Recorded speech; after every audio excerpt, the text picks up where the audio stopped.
नमस्कार दोस्तों, DD rake के एक और रिएक्शन वीडियो में आप सभी का स्वागत है। मैं हूं आलोक। तो दोस्तों, पाकिस्तानियों का खौफ जाने का नाम नहीं ले रहा है। भारत की सेनाएं एक्सरसाइज करने से बाज नहीं आ रही हैं और इसका असर यह हो रहा है कि पाकिस्तान, पाकिस्तानियों और पाकिस्तानी मीडिया, पाकिस्तानी यूट्यूबर्स, हर जगह भारत के नाम का खौफ बढ़ता जा रहा है। ये बेचारे, मुझे लगता है कि रात में सोते भी होंगे तो सपने में भी इनको लग रहा होगा कि यार नाजरीन, बहुत ही तशवीशनाक खबर है। चलिए, लेट्स सी द खौफ ऑफ इंडियन आर्म्ड फोर्सेस।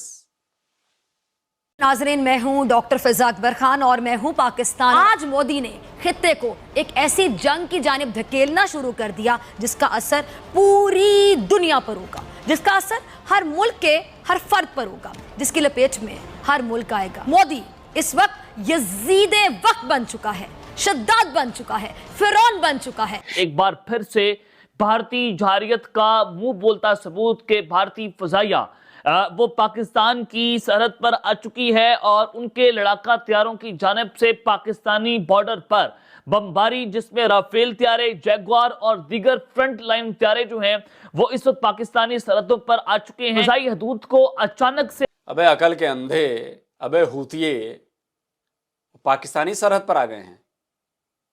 वो भारत की बॉर्डर के अंदर हैं, वो भारत में एक्सरसाइज कर रहे हैं।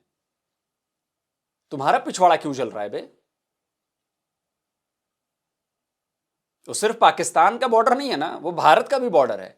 वो पाकिस्तान के अंदर तो जाकर बम नहीं गिरा रहे, वो पाकिस्तान के अंदर तो जाकर एक्सरसाइज नहीं कर रहे। या अगर पाकिस्तान की फोर्स भी आके, एयरफोर्स भी जब प्रैक्टिस करती है, एक्सरसाइज करती है, हमारे बॉर्डर के करीब आके करती है, तो हम ये कहते हैं कि हमारे करीब आ गए और हम पर तो ये कर रहे हैं, हम पर वो कर रहे हैं। अबे हर देश अपनी अपनी सीमा के भीतर अपने बॉर्डर पर करता है, पाकिस्तान भी करता है। लेकिन तुम लोग का गजब है बे, हर चीज में नई एंगल घुसाओगे। घुसाओ।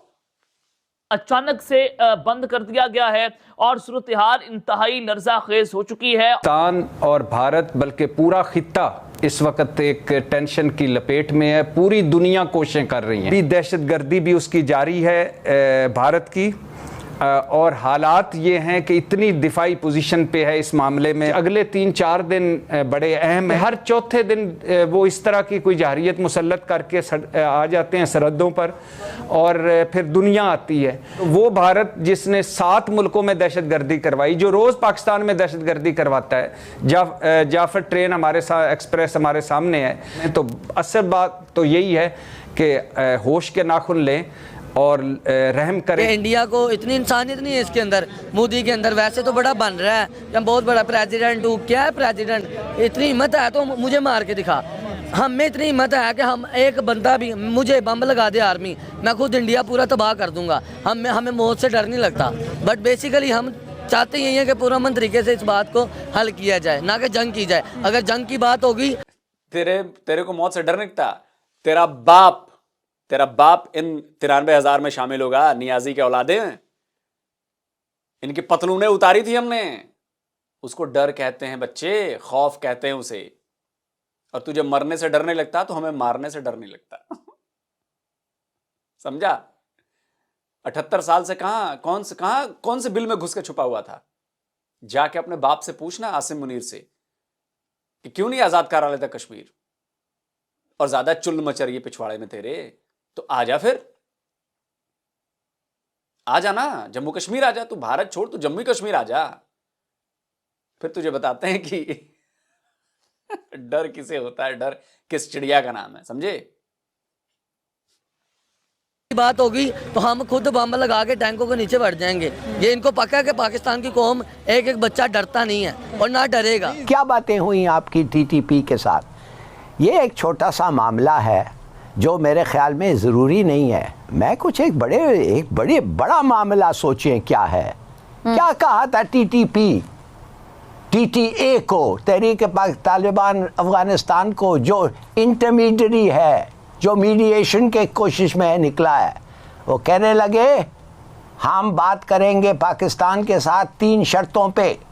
पहला शर्त कि केपी अलग हो, फाटा अलग हो जाए केपी से। दूसरा शर्त मलाखंड में शरिया लॉ हो, पाकिस्तान का कानून नहीं शरिया लॉ हो। तीसरा, हम पूरे पाकिस्तान घूम सकते और ख़ास तौर हमारे इलाक़ों में हथियार समेत, ये भी हमें चाहिए। और चौथा, जो मैं ऐड कर रहा हूँ, जो हर वक्त हमें ऐड करना चाहिए, जो हम कभी नहीं करते, कि पाकिस्तान के इंटरनेशनल बॉर्डर्स हम नहीं रिकग्नाइज करते। इन लोगों के साथ आप बात कर रहे हैं, ये सब चीजें आप कंसीड करके बात कर रहे हैं कि क्या? मुझे कहा गया नहीं नहीं ये कंसीड नहीं हुआ, ये एक जिरगा बात कर रही है उनके साथ, हम वैसे कुछ नहीं कर रहे हैं।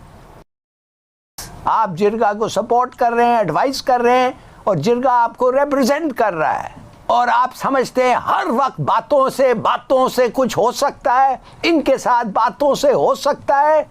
74 साल हो गए अफगानिस्तान के, 1 मिनट के लिए या प्रेसिडेंट हो या एमीर हो या बादशाह हो, कभी उन्होंने नहीं रिकग्नाइज किया है पाकिस्तान की सॉवरेनिटी और पाकिस्तान की control of the borders including the Durand Line. और मेरा ख्याल है ये किसी के लिए भी काबिल कबूल नहीं होंगी ये शराइत मानना। 4 मिलियन लोग इधर फंसे, 4 मिलियन अफगान रेफ्यूजीज को हम देखभाल। चलिए दोस्तों, तो वीडियो हो गया खत्म। अब आप देख रहे हैं कि पाकिस्तानियों की कितनी सुलगी है।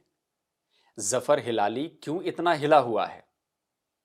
उसे पता है कि व्हाट इज कमिंग, क्या आ रहा है उसको पता है। उसको पता है कि अफगानिस्तान से सैलाब आने वाला है पाकिस्तान के ऊपर। उसको पता है कि भारत से तबाही आने वाली है पाकिस्तान के ऊपर। और ये जो कहता है कि भारत रोज दहशतगर्दी फैलाता है, मैं तो पूरे पाकिस्तान के 25 करोड़ आवाम को चुनौती देता हूं, चैलेंज करता हूं, तुम एक सबूत दे दो कि भारत ने पाकिस्तान में दहशतगर्दी की है। तुम्हारे बोलने से नहीं होगा, मेरे बोलने से तुम्हारा बाप चोर नहीं हो जाएगा, मेरे बोलने से तुम्हारा बाप 1 नंबर का लड़कीबाज नहीं हो जाएगा, मेरे बोलने से तुम्हारा बाप 1 नंबर का गटर का कीड़ा नहीं हो जाएगा। मुझे सबूत देने पड़ेंगे, साबित करना पड़ेगा। तो साबित करो कि भारत दहशतगर्दी करता है, साबित करो कि भारत ने तुम्हारे यहां आतंकवादी भेजे। हमने तो साबित किया है, पूरी दुनिया जानती है कि पाकिस्तान एक आतंकवादी देश है, पूरी दुनिया जानती है। वो टेररिज्म इंडेक्स आया था ना, कहां पर हो तुम लोग उसमें? वो भी साजिश है तुम्हारे खिलाफ। 139 यूएन डेजिग्नेटेड टेररिस्ट है तुम्हारे अंदर, वो भी साजिश है तुम्हारे खिलाफ। तुम एक बता दो यूएन डेजिग्नेटेड टेररिस्ट हमारे यहां भारत में, एक। ओसामा बिन लादेन तुम्हारे यहां मिलता है, ओसामा अल जवाहिरी का जो साथी है वो तुम्हारे यहां पकड़ा जाता है, मुंबई बम धमाकों का जिसके ऊपर एफबीआई ने इनाम रखा हुआ था साजिद मीर, वो तुम्हारे यहां पकड़ा जाता है, अब्दुल रहमान मक्की तुम्हारे यहां रहता है, हाफिज सईद तुम्हारे यहां है, मसूद अजहर तुम्हारे यहां है, जकीउर रहमान लखवी तुम्हारे यहां है, सैयद सलाउद्दीन तुम्हारे यहां। बात करते हो कि तुम भारत दहशतगर्दी करता है। तुम सब मारे जाओगे एक दिन इसी दहशतगर्दी से, और उसमें भारत का कोई रोल नहीं होगा। ये तुम लोगों का रोल होगा जो तुम लोग डिफेंड कर रहे हो उन्हें। तुम लोग एक झूठा बयानिया दर्ज करवा रहे हो हमारे खिलाफ। हमने तो साबित किया है कि कसाब तुम्हारे यहां का था, हमने साबित किया है कि मसूद अजहर तुम्हारे यहां का है। दुनिया जानती है कि तुम क्या करते हो तुम लोग, और तुम कहते हो कि भारत दहशतगर्दी करता है। जिस दिन भारत दहशतगर्दी पे उतर आया ना पाकिस्तानियों, एक एक पाकिस्तानी की चीखें निकलेंगी। जिस दिन भारत दहशतगर्दी पे उतर आया, पाकिस्तान का बच्चा बच्चा रोएगा। जिस दिन भारत दहशतगर्दी पे उतर आया, वो तो शुक्र मनाओ कि हम जो है ना सनातन धर्म को मानने वाले हैं, हम आतंकवादी पैदा नहीं करते। वरना जिस दिन दिमाग खराब हुआ उस दिन बहुत कुछ हो जाएगा, लेकिन ऐसा होगा नहीं। हमारा दिमाग खराब नहीं होता ऐसे। हमारा जब दिमाग खराब होता है तो फिर हम ठोकते हैं आके। हम आतंकवादी नहीं भेजते, हम सीधे बताकर कहकर ठोक देते हैं। अभी ठोका ना हमने मई में, तुम ही लोग कह रहे थे ना ये सरगोदा एयरबेस, ये नूर खान एयरबेस, ये देखो जी जनाब ये फूट गया, ये हो गया, वो हो गया। हमने तो नहीं कहा, हमने सिर्फ इतना कहा कि हाँ हमने अटैक किया है। पाकिस्तान ने हम पर, हम जब मुरीद के और बहावलपुर में हमने अटैक किया आतंकवादियों के अड्डों पर, तो पाकिस्तान की मिलिट्री ने हमें स्ट्राइक की, और जब मिलिट्री ने आया तो हमने भी मिलिट्री को ठोका। और बहुत जल्द तुम लोगों का बहुत बड़ा सपना पूरा होने वाला है। इंतजार करो, बस इंतजार करो। उस दिन की खैर मनाओ पाकिस्तानियों, उस दिन की खैर मनाओ कि वो दिन ना आए जिस दिन भारत तुम्हारे ऊपर फुल फ्लेज वॉर शुरू कर दे। क्योंकि जिस दिन वो आ गया, हमें नहीं परवाह कि हमारा कितना नुकसान होगा, हमें नहीं परवाह कि हमारे कितने लोगों की जान जाएगी, हमें नहीं परवाह कि हमारे कितने इंफ्रास्ट्रक्चर टूटेंगे, खराब होंगे, धमाके से उड़ेंगे। लेकिन हमें यह पता है कि वी विल फिनिश पाकिस्तान। हमें यह पता है कि पाकिस्तान को हम ऐसा धोएंगे, ऐसा तबाह करेंगे कि अगले 1000 साल पाकिस्तान का नाम लेने वाला ना, नाम लेते हुए सोचेगा कि आसपास कहीं कोई इंडियन तो नहीं है। ये याद रखना। हम अमन चाहते हैं, हम शांति चाहते हैं, लेकिन इसे हमारी कमजोरी ना समझी जाए। हमने मई में बताया है तुम्हें, और अगर इसके बाद भी तुम्हारी समझ में नहीं आ रहा तो कोई अमेरिका ना तुम्हारा बाप रोक नहीं पाएगा, तुम्हारा बाप चाइना भी नहीं रोक पाएगा, और पूरी मुस्लिम उम्मा की ऐसी की तैसी कोई रोक नहीं पाएगा। हमें याद रखना, कोई नहीं रोक पाएगा।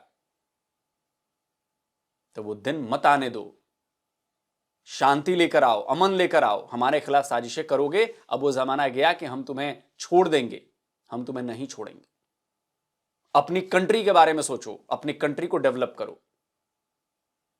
जो 50% से ऊपर गरीब लोग हैं उनके लिए सोचो, उनको खाना पानी रहना नौकरी ये सब करवाओ, वरना तबाही आ रही है तुम्हारे लिए। बचना है तो बच जाओ, मुफ्त की सलाह दे रहा हूं, बाकी तुम्हारी मर्जी। तो दोस्तों, वीडियो कैसा लगा कमेंट करके जरूर अपनी राय दीजिए। जल्दी मिलता हूं एक और नए वीडियो के साथ। नमस्कार, जय हिंद।